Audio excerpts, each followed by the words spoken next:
Good morning girls. पढ़ते हैं कविता का शेष भाग। तो हमने पिछले कविता में आगे कविता में हमने पढ़ा कि चलना हमारा काम है। तो कवि हमें निरंतर आगे बढ़ते रहने की सीख देता है और जीवन के अनेक आयामों के बारे में बताता है। आगे कवि कह रहा है, इस विशद विश्व प्रवाह में, विशद यानी विशाल, बहुत तेज, बड़ा, बहुत विशाल विश्व प्रवाह में, तो इस संसार का जो प्रवाह है, इस संसार में सभी कुछ है, सुख दुख आशा निराशा, सबके साथ में हमें चलना पड़ता है।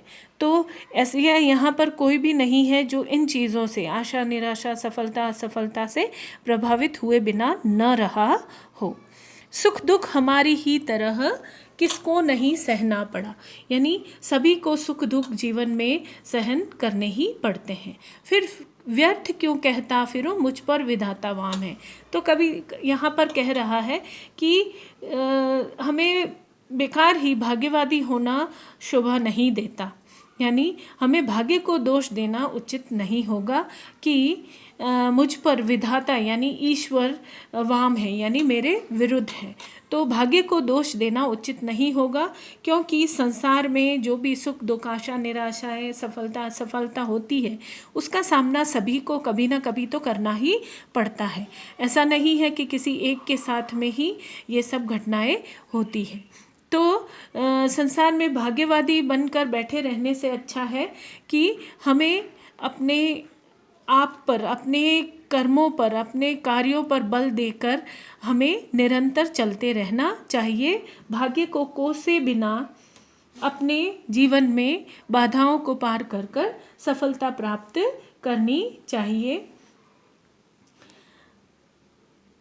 मैं पूर्णता की खोज में, आगे कवि कह रहा है कि मैं पूर्णता की खोज में दर दर भटकता ही रहा।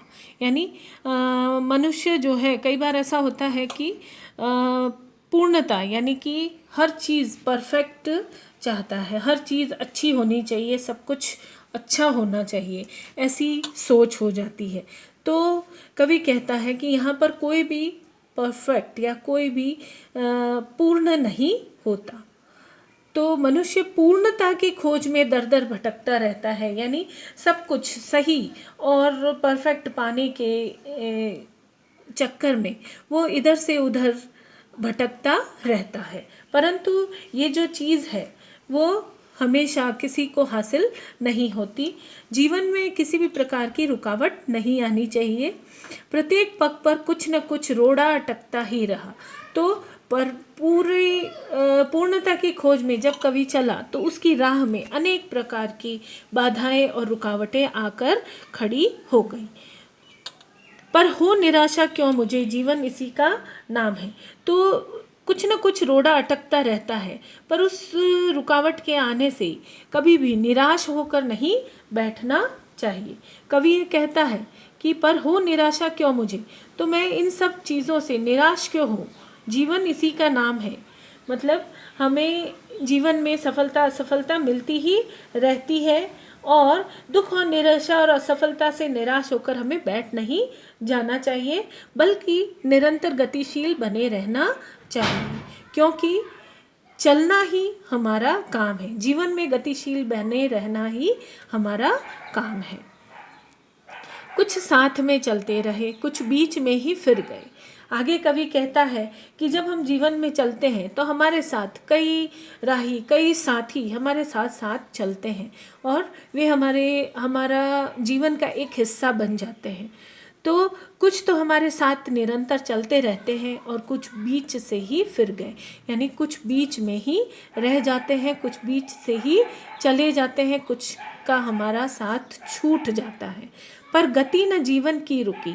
तो किसी साथियों के साथ छूटने से जीवन में निराश नहीं होना चाहिए, क्योंकि आना जाना तो जीवन का काम है। यहाँ पर कवि ये कहना चाहता है कि जीवन में हर कोई हमेशा हमारे साथ नहीं बना रहता। हम किसी से मिलते हैं और किसी से बिछड़ते हैं। कोई हमारे साथ हमेशा रहता है, कोई हमारा साथ छोड़कर चला जाता है। तो जो चले जाते हैं उनकी याद में हमें हमेशा दुखी और विचलित नहीं होना चाहिए। छोड़ देने वाले साथियों की परवाह किए बिना, यानी उनका हमारा साथ उतना ही था, इतना सोचकर हमें अपने लक्ष्य की ओर आगे बढ़ते रहना चाहिए। चलता रहे हरदम उसी की सफलता अभिराम है।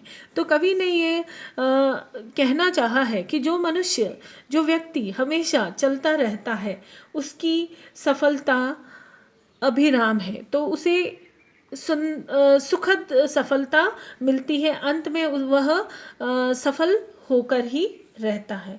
तो कवि ये कहना चाहता है कि जीवन की गति कभी रुकनी नहीं चाहिए, चाहे कुछ भी हो जाए, हमें निरंतर आगे ही बढ़ते रहना चाहिए, चलना हमारा काम है। तो जीवन पथ पर निरंतर अग्रसर होने वाले को ही सफलता मिलती है, और इस तरह से जीवन में विकास की ओर चलते रहना ही हमारा काम है। इस कविता के प्रश्नोत्तर मैं आपको असाइनमेंट में भेज चुकी हूँ, उसे लिख कर याद करें और कविता को 2 बार पढ़ें और समझें। Thank you girls.